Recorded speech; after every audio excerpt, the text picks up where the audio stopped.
Chicos, vamos a comenzar con la explicación de los ejercicios que vamos a hacer en este segundo parcial. Como verán, vamos a estar trabajando con barro y otros materiales. Aquí, como pueden ver, en esta cubeta ya arrojé mis piedras de barro. Bueno, no son piedras realmente, porque al humedecerlas pues se desintegran. Este es el barro, que les digo que yo consigo en Casa Serra, que le llaman barro de Oaxaca. Supongo que sí vendrá de Oaxaca. La verdad yo no soy un experto en barros ni en materiales de cerámica, pero este es el que consigo. Está como alrededor de 50 pesos el kilo. Este es 1 kilo. Yo les decía que compraran 2 kilos, pero como ustedes saben, pues ahí en Huasca también pueden conseguir sus propios barros.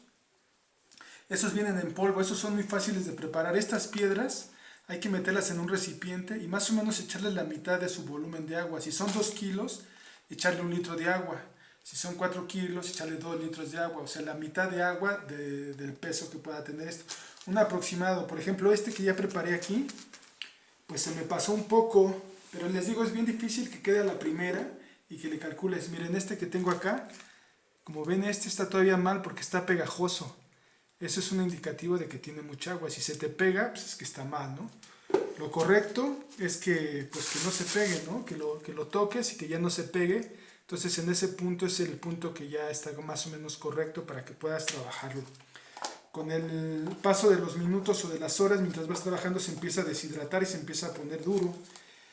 Entonces, pero bueno, si trabajan adentro, a la sombra, no va a haber tanto ese problema. Ese problema sobre todo es si te sales como al patio, aunque no esté dando el sol, con la brisa, el aire y todo esto, ya puede ser que se te empiece a resecar y que empiece a volverse complicado trabajarlo después de 2 horas. Pero si lo trabajan adentro, sí les va a quedar en buenas condiciones por unas 3-4 horas, lo suficiente para hacer los ejercicios, yo creo. Entonces, les digo, el que pueden conseguir en Huasca ya viene en polvo, entonces lo van a preparar como si fuera, pues como harina para hacer una pizza o para hacer un pan.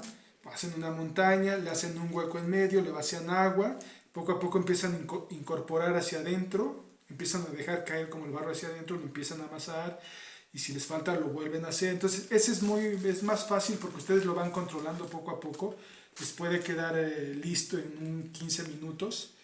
Ya nada más lo amasan porque les va a quedar irregular, lo amasan un poco y ya les puede quedar perfecto en 15-20 minutos. Ya pueden estar trabajando. Este es más latoso porque tienen que dejarlo como 24 horas o 12 horas mínimo en agua.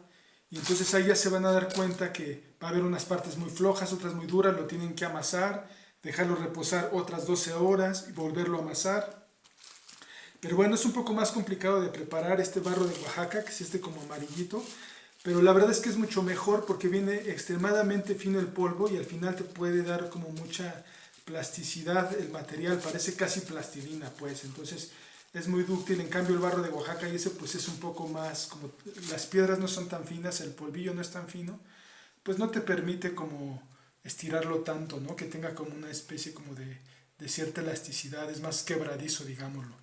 Entonces, pues este es el más adecuado que yo les pudiera recomendar, pero si consiguen el de, pues por la cercanía y todo, si consiguen de Huasca o de alguna comunidad donde trabajen alfarería y barro y todo eso, pues la verdad es que cualquiera puede funcionar para estos ejercicios. La verdad es que no se requiere de gran cosa. Bueno, otra segunda fase del ejercicio, después de preparar su barro, es pues conseguirse una tabla. Yo de preferencia les recomiendo esto, o si tienen una mesa que puedan estar girando, o que ustedes pueden estar girando alrededor, pues como gusten, cada quien se adaptará. El chiste es que esto tiene que estar girando, ya sea que gire la mesa donde va a estar el modelo o que ustedes giren alrededor de la mesa, lo que se les haga más fácil. A mí en este caso, como voy a trabajar en esta barra de la cocina, pues no la puedo estar girando, no es móvil. Entonces lo que hice fue me conseguí esta tabla, aquí voy a poner el modelo, una especie de bodegón que voy a construir, una especie de ensamblaje como escultórico que aquí voy a armar para copiar. Pero entonces lo que es importante, ya sea una mesa o lo que sea, que tracen un cuadrado, y a ese cuadrado, porque va a ser nuestro punto de referencia de inicio para ubicarnos en el espacio y en los giros. Recuerden que vamos a estar siguiendo más o menos el método que propuso Cellini, que tiene que ver con los 8 lados principales de la escultura.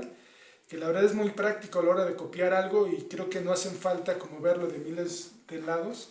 Con que resolvamos estos 8 lados, ya más o menos el modelado nos va a quedar prácticamente en un 90%. Tal vez haya algunos detalles que sí se tengan que ver por arriba o por abajo, pero realmente el 90-80% de la figura se resuelve con estos 8 lados que saben son como los puntos cardinales, ¿no? Norte, sur, este, oeste, y luego los intermedios, ¿no? Noreste, suroeste, sureste y noroeste, ¿no?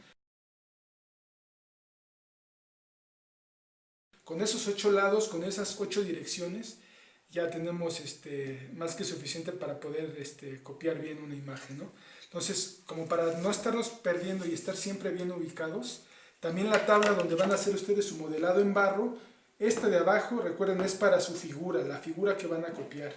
Ya sea que ustedes la construyan o que pongan aquí una figura que ustedes tengan muy interesante, pero esta otra tabla más pequeña, pues como a escala, digámoslo, porque es donde van a trabajar su barro, pues también tiene que tener estos mismos 8 puntos cardinales para ubicarnos.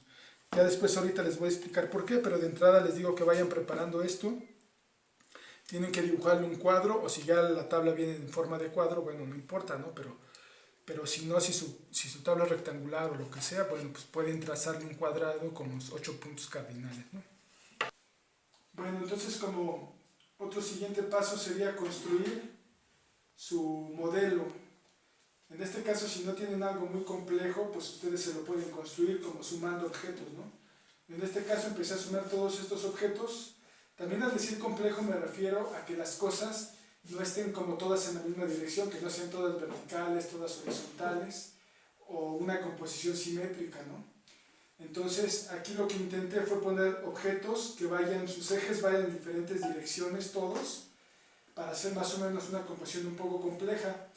Arman, ya que tengan bien armado esto, fíjense que quede un poco más o menos estable, que no vaya a quedar muy frágil, o sea que lo toquen y que sientan que está estable, que todos los elementos están firmes, porque lo vamos a cubrir con una tela para empezar a hacer este proceso que va de lo general a lo particular. Como primer fase de entrenamiento, pues hay que cubrirlo y después intentarlo ajustar lo más que se pueda, así como si lo apretáramos por todas partes, intentar,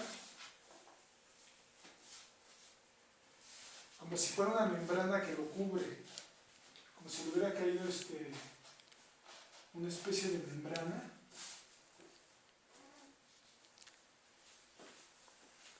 que lo cubre todo, ¿no? Entonces intenten ceñirlo lo más que se pueda.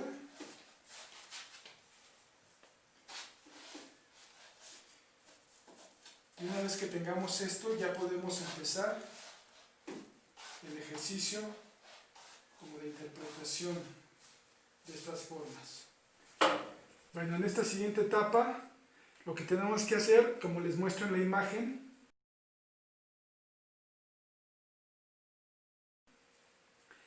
es alinear la mitad, el centro de nuestro modelo, que está ya más o menos el centro con la altura de nuestros ojos. No tiene que ser tan exacto, pero lo más cercano posible, ¿no? Entonces yo más o menos le estoy calculando, va a pasar a la mitad de mi modelado. Si se fijan a mi modelado, como me quedaba muy abajo, para evitar este efecto de verlo como en contrapicada, en picada más bien,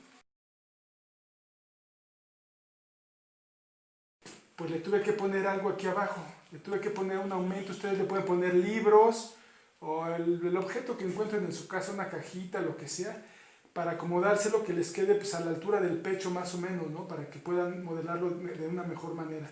También otra cosa que hay que hacer es alinear. Miren, aquí estoy ya sobre este eje, el eje de la cara principal del modelo, en este caso es la cara norte. Entonces más o menos estoy alineando esta línea con esta otra, miren. Fíjense que debe de quedar pues, lo más recto posible, ¿no? O sea, que sí les queden las líneas como paralelas o alineadas completamente, ¿no? Esto va a hacer que no nos perdamos en los giros, que cada que giremos, ahorita vamos a ir girando, pero entonces ya lo alineé así, están alineados los dos cuadrados, tengo las alturas correctas, que me queden a la altura de los ojos, la mitad del modelo y la mitad de mi modelado, y entonces sí ya podemos empezar. Entonces empezamos pues a sumar, ¿no? Material. intenten utilizar todo su material. Si la pieza en algún determinado momento ven que les queda chica y les sobra todavía barro, pues termínenselo de poner todo, porque después vamos a quitar. Entonces tenemos que, en esta primera etapa, meter todo el barro que tengamos a disposición, o plastilina. Entonces aquí de lo que se trata es de seguir un principio dibujístico, de estar copiando como 8 dibujos, como estar empalmando 8 dibujos en una misma figura. Entonces vamos a empezar por uno de los lados. Después vamos a ir girando, pero ahorita vamos a empezar con la cara principal o el lado norte, o como le quisiéramos llamar.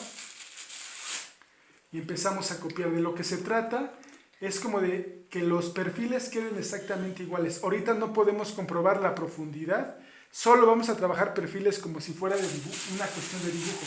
Digo, de alguna manera, pues las luces y las sombras nos indican ciertos volúmenes que ya podemos ir un poco intuyendo. Yo de este lado ya veo que aquí hay como un volumen.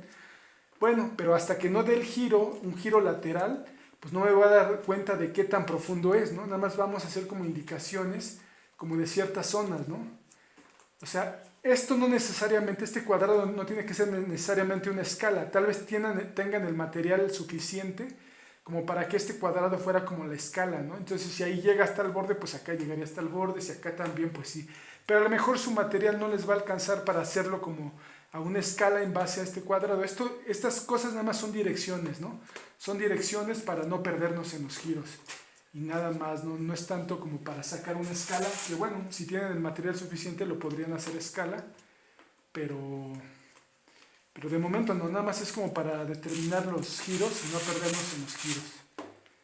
Entonces yo empiezo como a copiar. De hecho es más fácil que el dibujo, porque el dibujo, como la hoja de papel, el fondo pues es el papel, no es transparente, los contornos no los podemos copiar tal cual.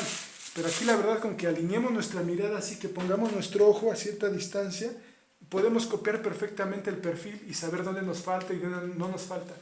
De hecho, copiar una figura, como calcarla, digámoslo, es más fácil de una manera escultórica que de dibujo, ¿no? Porque, pues, como les digo, en dibujo pues, el papel no es transparente, no nos permite corroborar ambos perfiles. Les digo que esto es como un ejercicio de dibujo, de empalmar 8 dibujos, 8 perfiles, 8 contornos.